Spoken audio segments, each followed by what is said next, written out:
oleh Pemprov DKI Jakarta adalah memperbanyak bis, begitu ya, transportasi umum sejauh ini. Tapi Pak, seberapa efektif ini kemudian akan mendukung? Karena kalau kita melihat dan prosesnya pasti akan panjang. Sampai kapan? Ya, panjang sih tidak ya. Kami sudah masukkan dalam e-katalog. Pengadaan bus sudah tidak ada masalah, akan cepat. ERP juga akan segera jalan dengan cara manual ERP. Justru yang paling masalah itu adalah sembako sebetulnya. Dengan kenaikan ini, sembako yang paling dikhawatirkan. Oke, kita bicara tadi yang pertama adalah bis yang akan diperbanyak segera dalam waktu dekat. Tahunnya, tahun berapa kira-kira? Itu sudah terus nambah. Akhir tahun sampai awal tahun terus nambah. Sudah nambah berapa unit Pak? Kita sudah sampai akhir tahun, sampai Januari bisa tambah 400-an unit. Targetnya berapa sih Pak? Kita mau tambah 1000. Yang besar, yang sedang kita mau tambah 3000. Oke, yang kedua Pak, langkah yang akan dilakukan oleh Pemprov.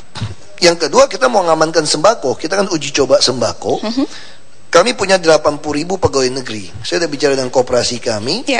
Anda bisa bayar di muka semua kebutuhan sembako, dan orang-orang itu bukan ngambil di kantor koperasi, tapi ngambil di toko-toko terdekat.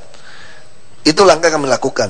Sekarang kita bisa bayangkan, setiap kali kenaikan gaji itu akan mendorong orang menaikkan barang. Karena tahu ada dapat gaji. Tapi kalau dengan sembako yang ditetapkan 1 tahun, dibayar di muka, tentu ini akan berbeda. Pengusaha akan mau, dan kami juga akan membangun pusat logistik.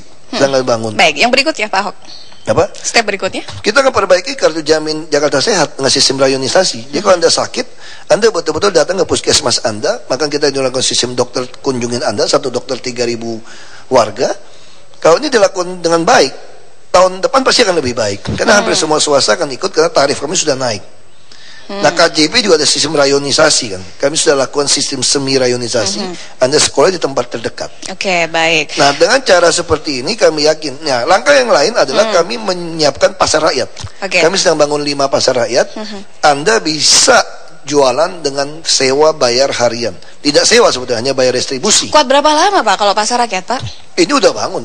Tahun depan, awal tahun, saya kira di pertengahan tahun sudah selesai. Bukankah biasanya kalau pasar rakyat hanya sifatnya sementara aja Pak? Hanya berapa bulan? Karena kami yang punya, kita pemerintah. Jadi sebetulnya pemerintah itu tidak mungkin kalah sama swasta. Kita nggak butuh cari uang, kok uang datang sendiri. Cuma malak-malakin pajak aja apa yang susah. Itu tadi 3 yang di awal sebetulnya sudah jalan, sudah mulai diberlakukan meskipun masih banyak kekurangan Pak. Yang keempat apa Pak? Gongnya barangkali apa Pak? Perumahan. Kita juga menyedia perumahan yang murah. Tapi tidak dijual kepada Anda. Oke, baik. Anda hanya bayar distribusi. Kita akan bangun, membebaskan 400 hektar di daerah Marunda. Kita akan bangun 100.000 unit. Itu kita lakukan. Ya, selanjutnya? Sehingga Anda, ya saya kira itu aja bisa kita lakukan. Tempat usaha tentu modal.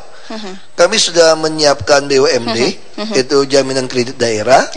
Dan kami juga kerjasama dengan beberapa bank syariah. Kami kalau turunkan 1 triliun, kasih 5 juta pinjaman modal, itu bisa 200.000. Baik. Kita bantu. Yang terakhir Pak.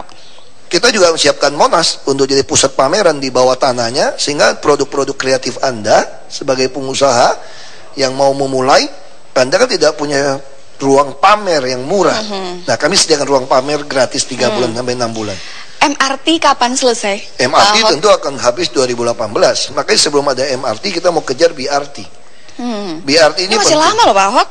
Memang, karena 30 tahun tidak pernah dikerjakan.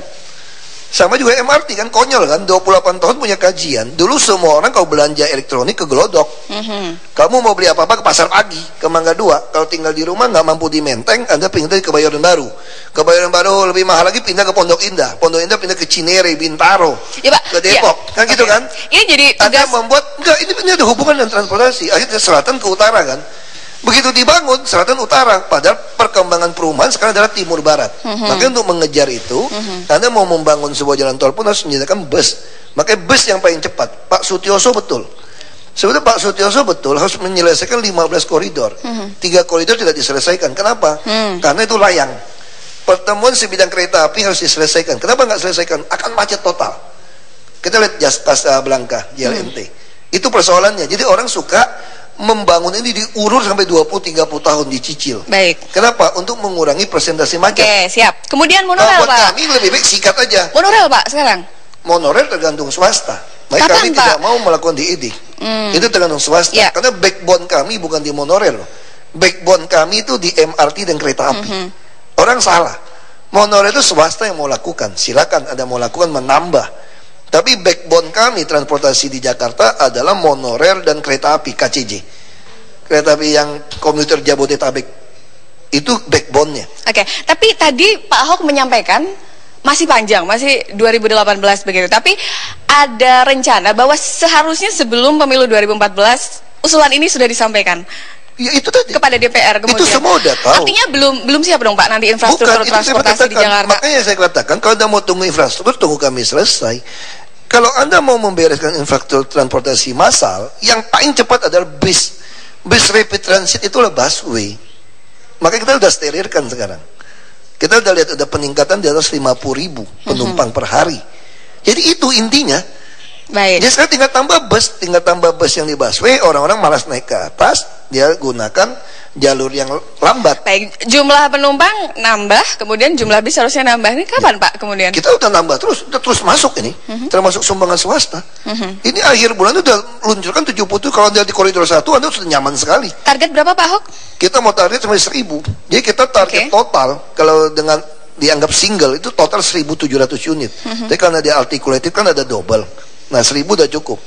Kita ingin bikin tiap 7 menit sampai 10 menit sesuai dengan standar pelayanan minimum. Baik, ini juga menjadi persoalan untuk di Jakarta. Ledakan dari jumlah pengguna sepeda motor ini semakin banyak. Sudah siap dengan itu Pak? Seandainya ada pembatasan lakukan subsidi. Bus tingkat gratis, motor tidak boleh masuk. Anda masuk kami tangkap. Anda bandel kami segel. Kapan Pak Ahok? Tunggu bus tingkat masuk tahun depan. Coba aja kamu masuk. Begitu bus tingkat kami masuk, 1 hari kematian 3-5.